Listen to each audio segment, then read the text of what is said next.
Well, hello everyone and happy Wednesday. It is 48 digital host A.J. Wuest welcoming you back to Before the Four, the live stream where I talk about some of 48's top news stories and then some before our 4 o'clock newscasts. We have quite a bit to jump into today, so with that said, I believe it is about that time to start things off. But of course, wherever you're watching right now, whether that's Facebook, YouTube, or the 48 Now live stream, thank you so much for watching and spending a bit of your Wednesday afternoon here on Before the Four. Starting things off with the weather, 48 First Alert Chief Meteorologist Brad Travis has everything you need to know for your Thanksgiving plans. How's it looking, Brad? AJ, big weather maker coming in overnight tonight. Two reasons: some locally heavy rain, a few strong storms with winds up to 30 miles an hour, maybe some really small hail, and that'll be in and out of here. And behind it, much colder air is coming in. Here just before 4 o'clock, there's no rain on the radar. We're not expecting any rain until about 8 o'clock this evening. Current temperatures, low 60s. We will likely stay in the low 60s, maybe even climb into the mid 60s as the south wind picks up ahead of the front. It's already cloudy again. Here's that 3-day forecast. Showers before 5 o'clock in the morning tomorrow, and that includes a few thunderstorms overnight. So tomorrow afternoon, falling temperatures will be in the 40s by the end of the afternoon, and we'll stay in the 40s for high temperatures into next week. And overnight lows, they get worse. 33 Friday morning, 27 Saturday morning, maybe even some low to mid 20s by Sunday and Monday. Here's a quick look at tonight's rainfall chances. Really starting off very slow with very spotty light rain showers through 9 o'clock. And then the front itself starts moving through around midnight. And there is a low end risk for some stronger storms. So we'll just keep an eye on that for you as these areas of showers and storms move through. Locally heavy rain, strong gusty winds. And then it's just breezy tomorrow with temperatures falling, maybe some drizzle very early in the day, but overall a cold Thanksgiving day on the way. And this is just the beginning. Quick look at your Thursday hour by hour. Not much rain left by 7 a.m. As I mentioned, just some drizzle possible, but we stay in the 40s, and rain chances will not be coming back. So rain chances pretty much all confined to tomorrow. Back to you, AJ. Well, thank you, Brad. And now an update on a story we brought to you this morning.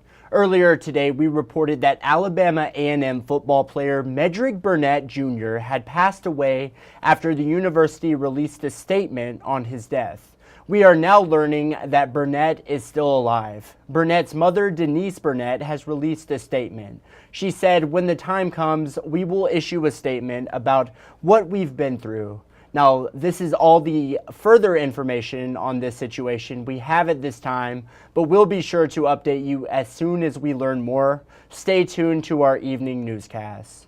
And now a story in Madison County. Court documents have revealed new details about the circumstances surrounding the arrest of a Buckhorn Middle School special education teacher.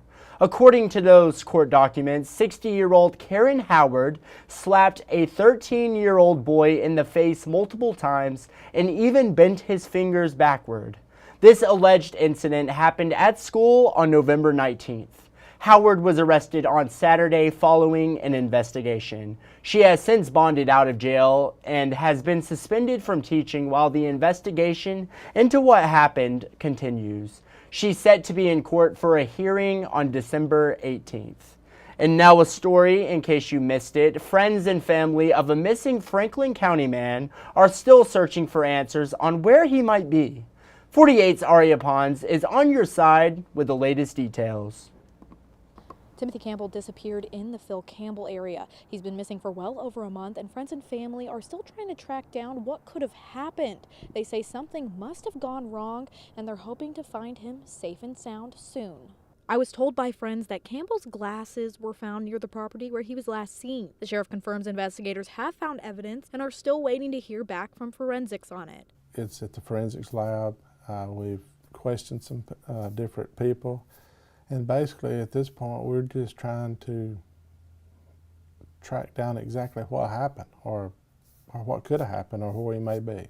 Franklin County Sheriff Shannon Oliver says Campbell's disappearance was first reported on October 24th. He says they're doing everything they can. The department has brought dogs out to the property, flown helicopters over it, sent men to search the grounds, but they still haven't found Campbell or the four-wheeler. It's come up fruitless. There's nothing showed up. And, you know, our goal at this point is to find out what happened or where he's at and give the family some closure. I think that's what they need. And, you know, I feel for them because I would be the same way if it was some of my family. I'd want some answers. One of Campbell's friends is offering a $5,000 reward for any information that leads to Campbell being found. Reporting in Franklin County, Aria Pons, 48 on your side. Well, thank you, Aria. Hopefully we can find answers on this situation as soon as possible. Now in town Madison, an update on the construction along I-565. Construction workers now plan to complete the interchange project in January. Crews are finishing up work on the flyover ramps, which will make it easier for drivers to head westbound.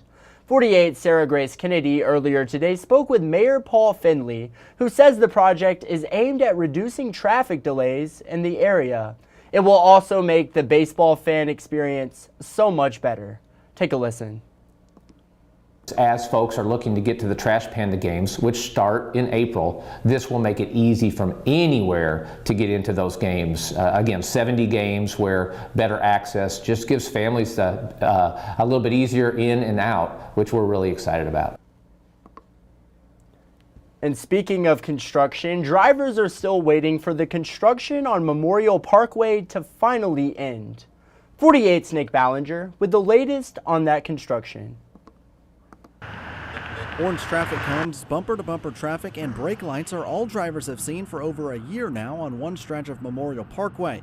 Lucas Waite drives past the Maston Lake Road portion of the parkway every day to work. Like, you know, you're going to come across a lot of people headed to work and on the way back from work. But now it'll turn, my ride to work's about 45 minutes. It'll turn it to an hour 10 easy. This $34 million project started in June of 2023 with the first phase to shift drivers into the inside lane. That's now completed. The next was to move all traffic onto service roads. That's where Matt Morris's business sits. We're used to stacked up traffic. We're used to stop and go traffic. Morris's business Carpet One has been in the community for 50 years. That predates the existing overpass that's already there.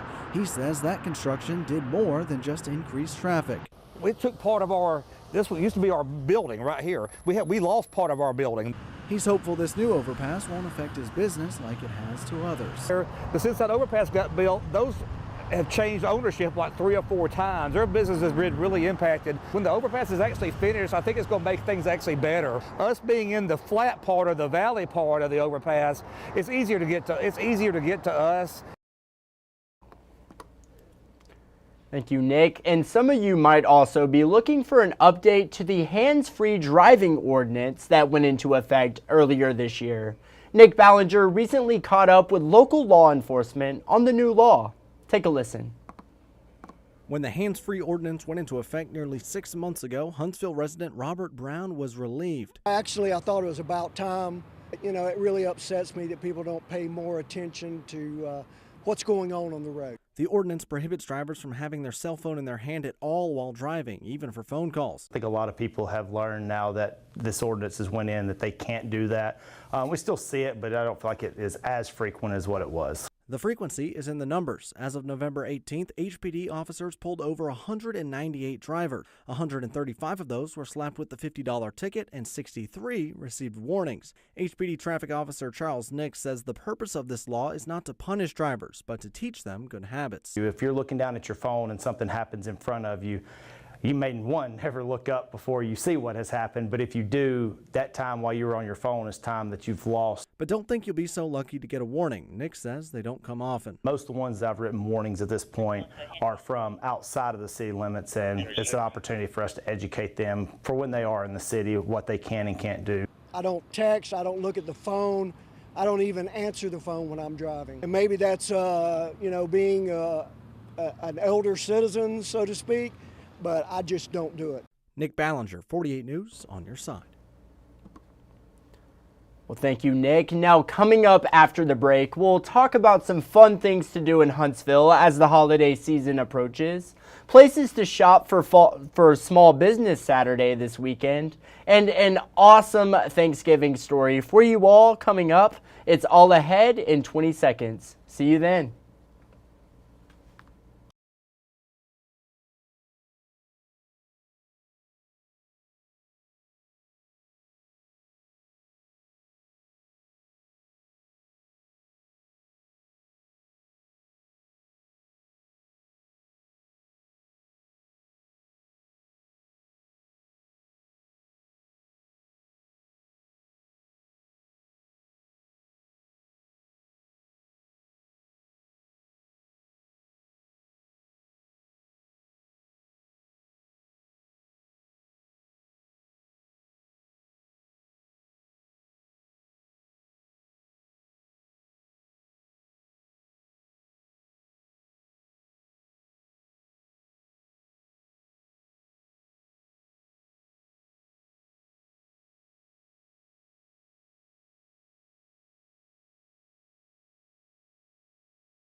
Well, hello and welcome back to Before the Four. Well, if you are excited for the winter and you're ready to show off those ice skating skills, you're certainly in luck. Skating in the park has returned to Big Spring Park for its 12th season, and leaders with the Huntsville Museum of Art told 48 earlier today that they had to delay the start of the season this year due to warmer temperatures here in the Tennessee Valley.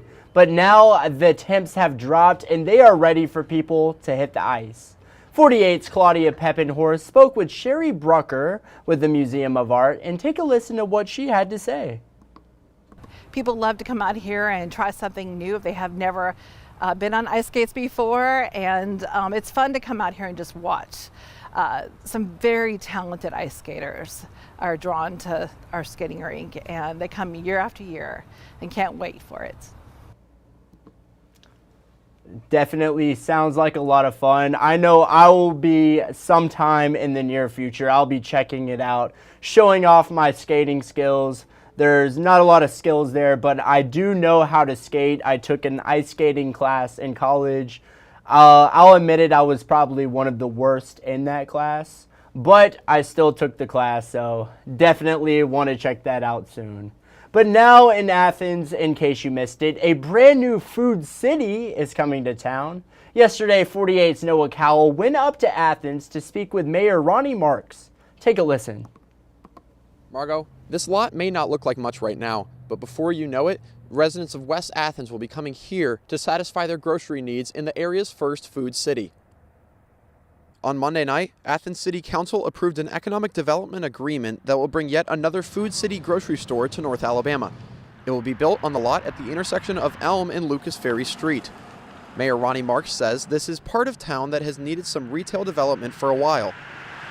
West Athens is also growing in population and a number of homes, and it just became evident, hey, we need to be working something here. So it's a great development. I'm really excited about this. This is a win-win, hopefully, surely for a food city and Marathon, but I know it will be for the citizens of Athens.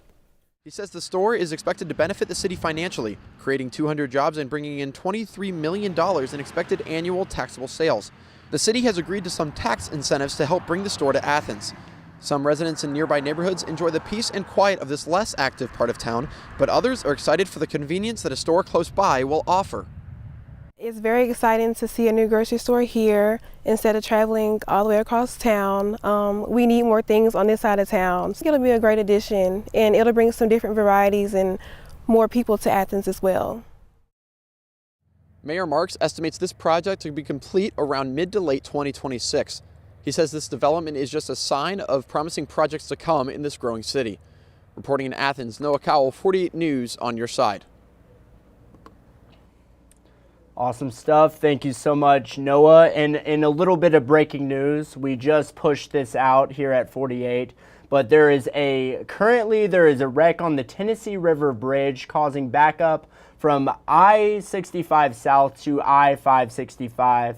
Now, Morgan County law enforcement officials, they say the wreck happened on the Tennessee River Bridge, which has caused this traffic. Officials say Highway 20 going into Decatur is currently congested. This is all the news we have on this situation at this time. But of course, if you are traveling in that area, that is certainly something to be aware of. But a little bit of breaking news there. But now, if you're looking to take part in Small Business Saturday this weekend, one place you just got to check out is, of course, the city of Guntersville, filled with so many small businesses and boutiques that you just got to check out. And 48 Savannah Sapp has everything the town has to offer. Take a look. The Small Business Administration of Alabama says that there are more than 450,000 small businesses across the state. While you may be helping your neighbor boost their business when choosing to shop small, you're also giving back to your community. For example, here in Guntersville, there are quite a few small businesses in and around the downtown area. From gift shops to boutiques and even decor stores, there are plenty of options when shopping this Saturday. When you shop local, money gets fed back into your community by creating jobs and paying taxes. The Small Business Administration says these businesses employ roughly 800,000 people in our state. That's roughly half of Alabama's workforce population. Officials say these mom and pop shops can make a huge difference in small towns. Just think about driving through your neighborhood. If the businesses that you like or look so nice, what if they weren't there because they died for lack of support? We local businesses, we have brick and mortars, we're paying property taxes, supporting our schools, we have expenses there. Well, this coming Saturday is your opportunity to make a difference in your community while also getting a head start on your holiday shopping. Now, the Lake Guntersville Merchants Association says shopping small keeps these businesses thriving, and it also helps you find those one-of-a-kind gifts. Reporting in Guntersville, Savannah Sapp, 48 News, on your side. Thank you, Savannah. And now in state news, last Friday, the Alabama State School report cards were released to the public, and State Superintendent Eric Mackey, he's feeling pretty good about them. Emma Ellis with WSFA reports. Alabama State Superintendent of Education Dr. Eric Mackey says he is proud of the improvement Alabama public schools have made over the past year. The state's overall grade increased by 2 points from last year, going from an 83 to an 85. I feel really good about that because, for a long time I was pretty worried about where we were going to go post-COVID. It is still not all done, but for the most part, when we look at it in general, we are definitely moving in the right direction. The category the state improved in most was college and career readiness education. Not only do we want students to graduate high school, but we want them to graduate with some sort of credential that says they're ready for the next step in life. And we are seeing that those numbers are getting better, that students are stepping up, schools are stepping up, and more of our students are not just graduating with a diploma, but also with a special credential. However, Mackey says there is still work to be done.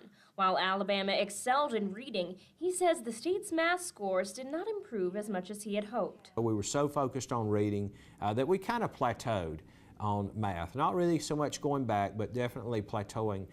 We want to reverse that. We want to accelerate math achievement in all grades. Mackey congratulated students, teachers, and parents for the work they put into the school year and encouraged them to keep up the good work in the new year. Yep, you heard it there. Keep up the great work, kids. It is great to see everyone thriving, that is for sure. But now here's a great story for you. Say you had to feed thousands of people a Thanksgiving meal with all the fixings. Reporter Gilbert Baez shared a meal like that at Fort Liberty in North Carolina yesterday, where Army cooks prepared a meal fit for kings and queens. Take a look. Well, this is one of my favorite stories of the year. At this Warrior restaurant, there's a theme of Harry Potter, and let me show you.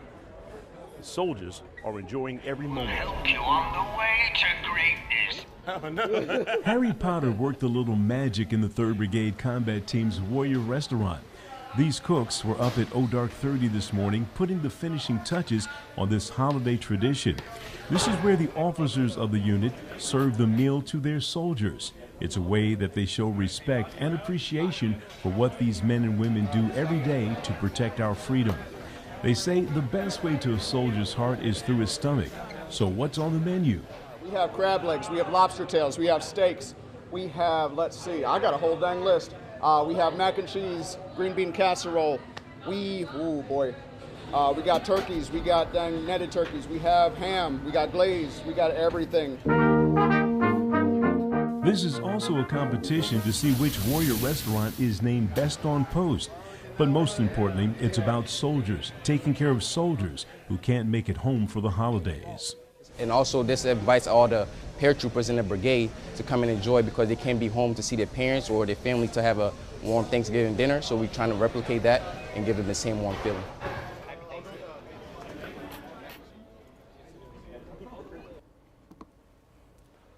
Awesome story there. Happy Thanksgiving to everyone watching right now. But now we got to talk, well, Thanksgiving's tomorrow, but happy early Thanksgiving. You guys all know what I mean. But now let's head into the stories you're just not going to want to miss in our evening newscast. Speaking with a dermatologist on a popular skincare product being marketed to children that could bring about health risks. 48's Callie Neese will have that story coming up. Another story you're just not going to want to miss, security upgrades coming to Huntsville Hospital. And finally, recruiting efforts to give Huntsville police backup to full force. These are just a few of the stories you're just not going to want to miss in our evening newscast. And I think it's about that time. What time is it? It is time for Facebook fun. That's right. Our 48 Facebook question of the day is, what are your plans for Thanksgiving? For me, my plans tomorrow, I will be working. So I'll be here at 48. But after I get off of my shift, I know both of my parents are coming up to town.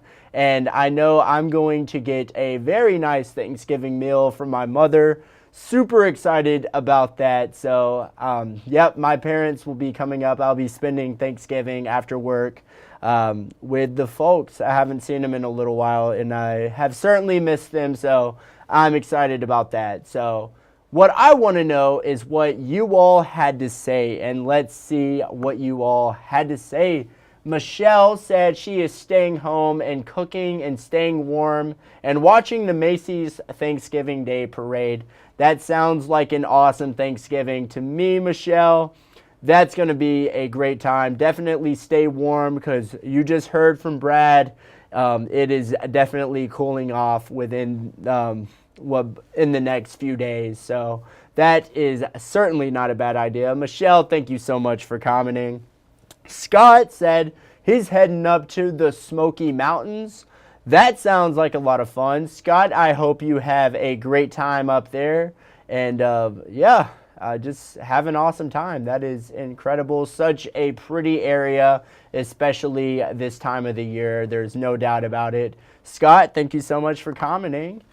Sonia said she is going to her son's house. Well, Sonia, I hope you have a great time with your son. That's what Thanksgiving's all about. Spending time with family and being thankful for your family and friends. So I hope you have an awesome Thanksgiving. Sonia, thank you for commenting. Jeffrey, he said he is staying home. Then he's working at Toyota Field for the light show. Well, Jeffrey, I hope you have an awesome time there. That sounds like a lot of fun. But awesome. Thank you for commenting. And then Cheryl said, cooking Thanksgiving dinner. My dad's coming over and I'm going to watch football. That is the most amazing Thanksgiving you can possibly have. I mean, you're getting dinner.